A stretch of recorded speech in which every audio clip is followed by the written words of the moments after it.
लेकिन as a committee ये जो 125 एज अ कमिटी काम करेगी, ये इंडिपेंडेंट लोग नहीं। इंडिपेंडेंट कौन होगा? क्योंकि इस युद्ध में जो कमजोर है वो सबसे पहले गिरेगा। यादव भी यात्रा पे निकले हुए हैं, नीतीश कुमार भी यात्रा पे निकलेंगे और प्रशांत किशोर भी यात्रा पे रहते हैं। क्या लगता है 2025 में किसकी पदयात्रा सबसे ज्यादा असर डालेगी जनता? क्या रिसर्च है? Where has it succeeded? और ये क्या तरीका है आपको कि अलग अलग क्वेश्चन पेपर मैं खुद सुन के, मतलब मैं यूपीएससी क्वालिफाई किया हूँ, मैं खुद सुन के भैया मुझे डर लग जा रहा है। भाई ये कैसे होगा कि मेरे बगल वाले का पेपर अलग, उसका पेपर अलग, मेरा पेपर अलग। आप देख, हम जीरो थे, कहीं पे हम 6000 है, कहीं पे 7000 है, कहीं 17000 है, कहीं 36000 है, वहां हम जीरो थे।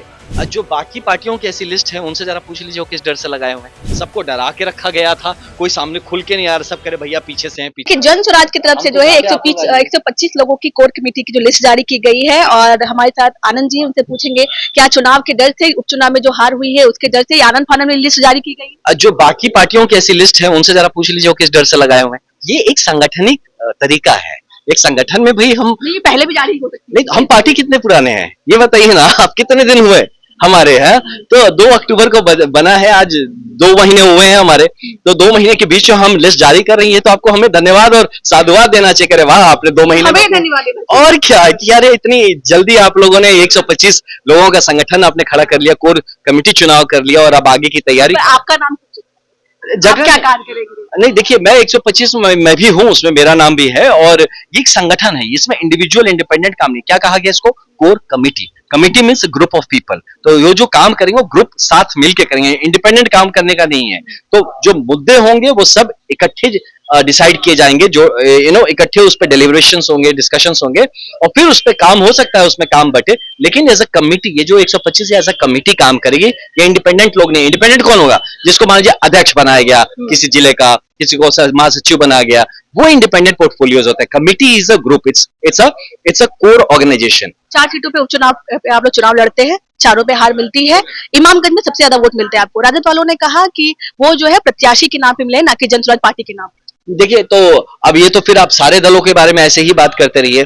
जन स्वराज वहां पे काम नहीं कर सकते। प्रत्याशी जी तो देखिए इंपॉर्टेंट है, इसमें कोई शक नहीं। प्रत्याशी के अपने गुण होते हैं, इसमें कोई शक नहीं, इसमें संशय नहीं। लेकिन जन स्वराज अगर वहां मेहनत नहीं करती, सिर्फ मेहनत नहीं करती, तो आई डोंट नो कि वो तो कुछ और कहा गया था कि 4 में से कम हम 2 तो जरूर जीतेंगे। हम तो चारों जीते हैं मैडम, कहाँ 2 की बात करें आप? 2 जगह पे जमानत जब्त हो गई। हम जीरो थे वहां पे, आप देख, हम जीरो थे। कहीं पे हम 6000 है, कहीं पे 7000 है, कहीं 17000 है, कहीं 36000 है, वहां हम जीरो थे। आप इसमें आपको जीत के आसार दिख नहीं रहे? मुझे तो साफ साफ दिख रहा है कि हम जीरो से वहां पहुंच गए। ना कोई ढंग का हमारा वहां संगठन है, ना हमारा कोई राजनेता सामने आ रहा है। सबको डरा के रखा गया था, कोई सामने खुल के नहीं आ रहा, सब करे भैया पीछे से हैं पीछे से। तो बहुत लोग हैं जो पीछे से पीछे ही रह गए, but that's a different thing. लेकिन अब मुझे लगता है कि वो जो आप एक कॉन्स्टिट्यूएंसी में अगर 6-7 हजार लोग भी आपके साथ है, इट्स अ बिग नंबर है। 6-7 हजार लोग खड़ा कर दीजिए, आप देखिए कितने लोग हैं। उतने लोगों ने भरोसा दिखाया, वो 6-7 हजार, वो 60,000 पे जाएंगे, वो 1,60,000 बढ़ के जाएंगे। आने वाले चुनाव में आप देखिए हम मेहनत करने को तैयार हैं। तेजस्वी यादव भी यात्रा पे निकले हुए हैं, नीतीश कुमार भी यात्रा पे निकलेंगे और प्रशांत किशोर भी यात्रा पे रहते हैं। क्या लगता है 2025 में किसकी पदयात्रा सबसे ज्यादा असर डालेगी जनता पर? देखिए, आज भी देख लीजिए ऐसी यात्राएं तो देखिए लोग निकलते रहते हैं, कनेक्ट प्रोग्राम्स को यात्रा। प्रशांत किशोर जी ने एक नया आयाम खोल दिया है यात्राओं का, और कहीं ना कहीं मुझे लगता है कि उनसे इंस्पायर्ड होकर अगर लोग ऐसा कर रहे हैं तो हमें बहुत खुशी है कि जन स्वराज के कारण से बाकी दल के लोग कम से कम अब लोगों के बीच तो जाना शुरू किए, लोगों के दर्द सुनने, उनके दरवाजे पहुंचने की कोशिश। पहुंच तो शायद नहीं पा रहे, गाड़ियों से उतर के इतना पैदल चलना शायद सबके लिए मुमकिन नहीं होगा, लेकिन एटलीस्ट ये प्रयत्न कोशिश कर रहे हैं, इस बात को जता रहे हैं। हमें लगता है कि हमने यहाँ का पॉलिटिकल जो माहौल है उसमें एक सकारात्मक ऊर्जा भरने का काम किया जन स्वराज ने। राजद वालों ने कहा, हमने पहले ही कहा था कि जन स्वराज जो है वो वोट कटवा पार्टी है, सिर्फ बीजेपी को जिताना चाहती है। उनका कट गया, सबसे ज्यादा नुकसान आप लोगों ने उन्हीं का किया। तो जो कमजोर है वो पहले गिरेगा। बीजेपी को जिताने का काम। जो कमजोर है, मैडम समझिए, ये बात आपके दर्शकों के थ्रू मैं सबको बताना चाहता हूं कि इस युद्ध में जो कमजोर है वो सबसे पहले गिरेगा।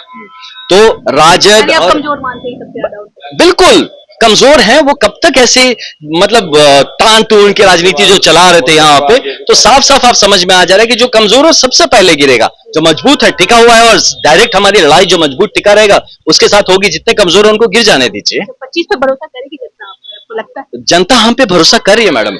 हमारे जो आज संगठन बना, ये कारण यही है कि हम जमीन पे लोगों तक पहुंच सके। अभी हमारी कमी कहाँ रहेगी, मैं आपको बताता हूं कि हमारे जो नेता जमीन पे जो लोग हैं, जो हमारे मतलब मेंबर्स बने हैं वो राजनीति नहीं करते हैं, वो साधारण लोग हैं, जनता है।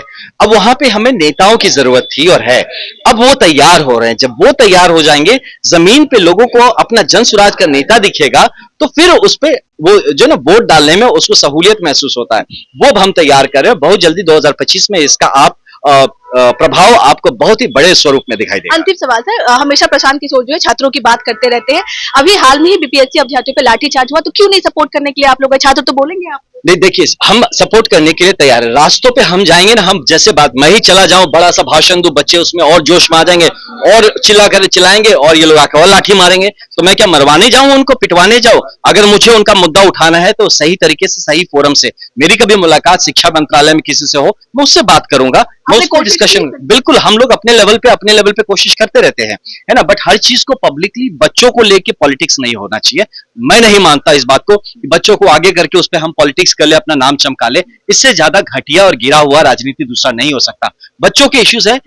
आज जो सरकार पावर में है, उनकी जिम्मेदारी बनती थी कि ये जो रेगुलराइजेशन और अब नॉर्मलाइजेशन प्रोसेस जो ये लेके आए हुए हैं, इस पे क्या रिसर्च है, वेयर हैज इट सक्सीडेड, और ये क्या तरीका है आपको कि अलग अलग क्वेश्चन पेपर, मैं खुद सुन के, मतलब मैं यूपीएससी क्वालिफाई किया हूं, मैं खुद सुन के भैया मुझे डर लग जा रहा है, भाई ये कैसे होगा कि मेरे बगल वाले का पेपर अलग, उसका पेपर अलग, मेरा पेपर अलग, और जब रिजल्ट आएंगे उसमें हम तीनों को नाप देंगे। कैसे आप, एप्पल अलग होता है, मैंगो अलग होता है, बनाना अलग होता है, आप कैसे उसमें कंपैरिजन कर सकते हैं ये बोल के कि तीनों फल है, बस बोल के कि ये एग्जाम है? This is a very normal, और ये बहुत, मुझे लगता है ये लैक ऑफ कॉमन सेंस है। जिन्होंने ये चीज डिजाइन किया है, उन्होंने कोई बैकग्राउंड रिसर्च नहीं किया इस पे, कोई भी उन्होंने पहले कोई कोई तरह का इसका एग्जामिनेशन नहीं किया जमीन पे।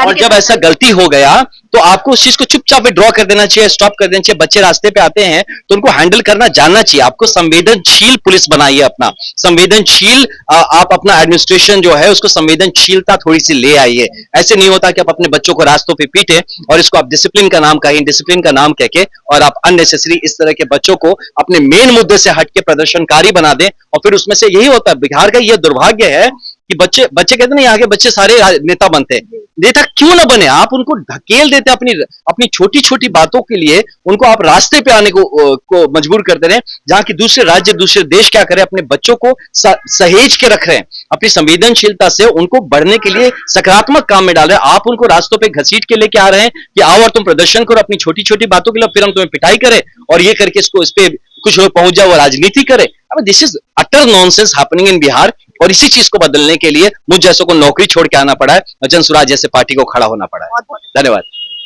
तो हमारे साथ आनंद मिश्रा थे, आपने इनको सुना, हमने बात करने की कोशिश की। आज जो है 125 लोगों की कोर कमेटी की लिस्ट जारी की गई है उस पर, और बिहार की राजनीति के बारे में। बाकी आपकी क्या राय है, एक कमेंट के जरिए हमें अपनी एक प्रतिक्रिया जरूर दीजिएगा। तब तक के लिए बहुत बहुत धन्यवाद।